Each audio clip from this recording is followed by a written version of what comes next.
I want to go back now to the shooting at Australia's Bondi Beach in Sydney that targeted the city's Jewish community. And joining me now to discuss this and more is Dr. Moshe Glick, president of the New Jersey chapter of Israel 365, whose synagogue event was targeted last year by an anti-Semitic mob. Dr. Glick, welcome back to Washington Watch. Great to have you. Thank you so much, Jody, and it's great to be back. Okay, let's start back with where we were. Your reaction to yesterday's shooting and how the Jewish community is responding. Yeah, unfortunately, it's not surprising. Prime Minister Netanyahu predicted it.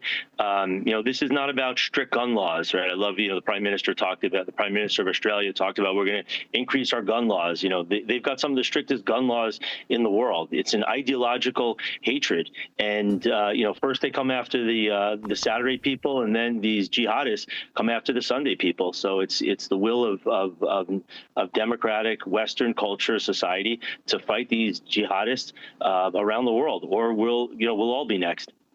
Do you think the threat of anti-Semitism is getting the attention that it needs, both here in the United States and globally? So, thank God for President Trump and Harmeet Dillon, Bondi, Harmeet Dillon. And the last time I was on your show, talked about a case that happened in our synagogue in New Jersey, where an elderly man was attacked in front of one of our synagogues, choked.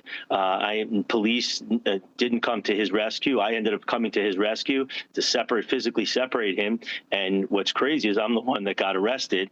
And we're so thankful for the fact that the Department of Justice has filed FACE Act charges against 6 individuals and 2 of these jihadi organizations. So hopefully it's catching the attention. There's been, unfortunately, some major events. It happened at Park East Synagogue, one of the oldest synagogues in New York City. A mob of people. The ceasefire happened already. It's just a way to intimidate and target Jewish people. And we know it's the Jews and the Christians. We're in the same boat together. We're the canary in the coal mine, and we always have been.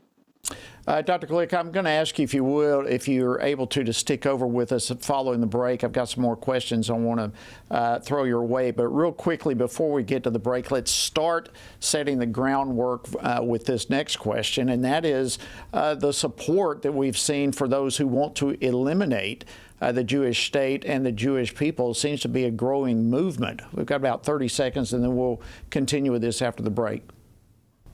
Yeah, it's I think so much of it is people get our generation gets their information from TikTok and Instagram, and when people, and I think there's a ton of Qatari money that's being thrown at this to influence public opinion against the Jewish state.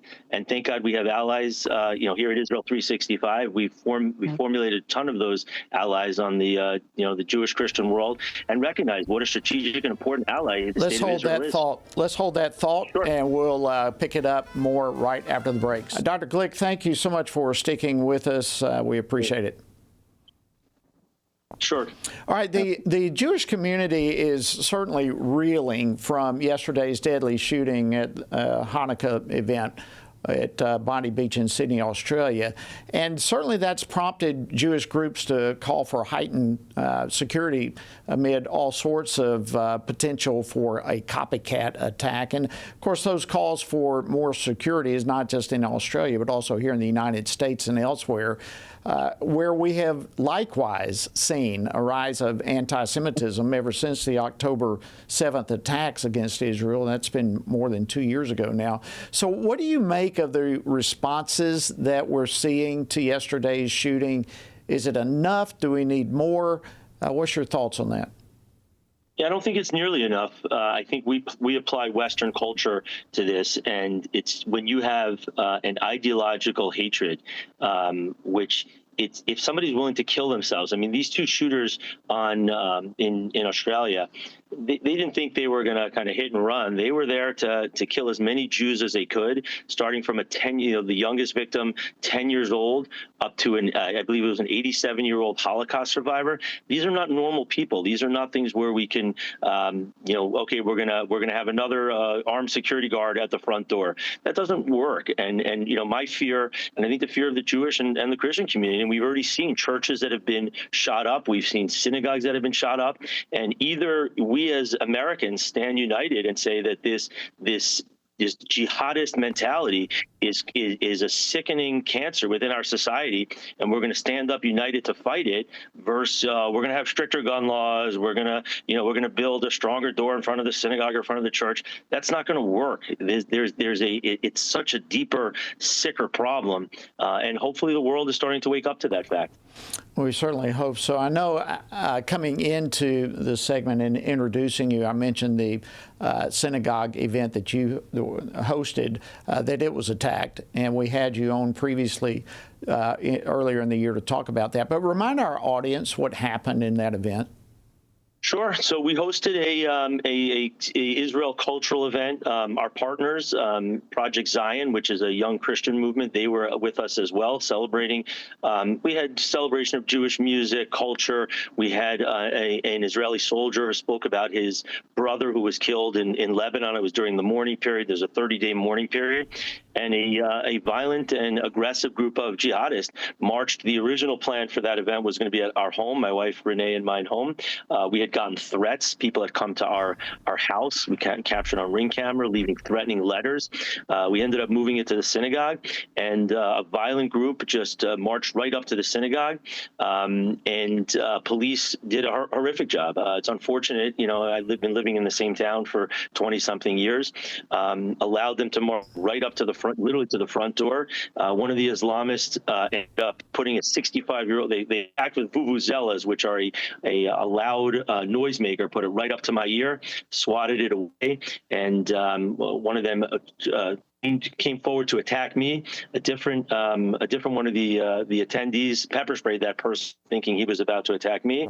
About 10 seconds had passed, and then the Islamist ended up putting this 64-year-old man into a chokehold, tackled him down and right in front of the synagogue. It was shocking that in 2024, at that point, America, that you could have literally people march up to a synagogue. It almost felt like Kristallnacht of the 1930s Germany with the vile anti-Semitism. And what ended up happening, what's the crazy part is that I ended up using physical force to separate the Islamists from this attacking. I'm a trained EMT. I'm a dentist by training. Saw the victim's legs starting to buckle. He was losing consciousness.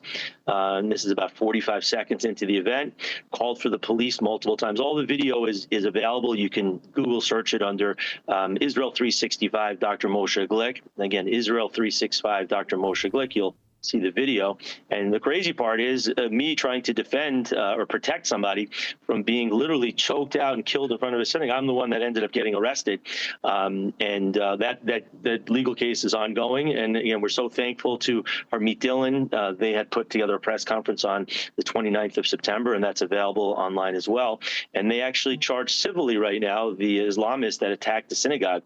It's kind of this weird dichotomy world where I still have charges against me on the local level versus the federal government. It looked at all the evidence and clearly came out to the correct conclusion.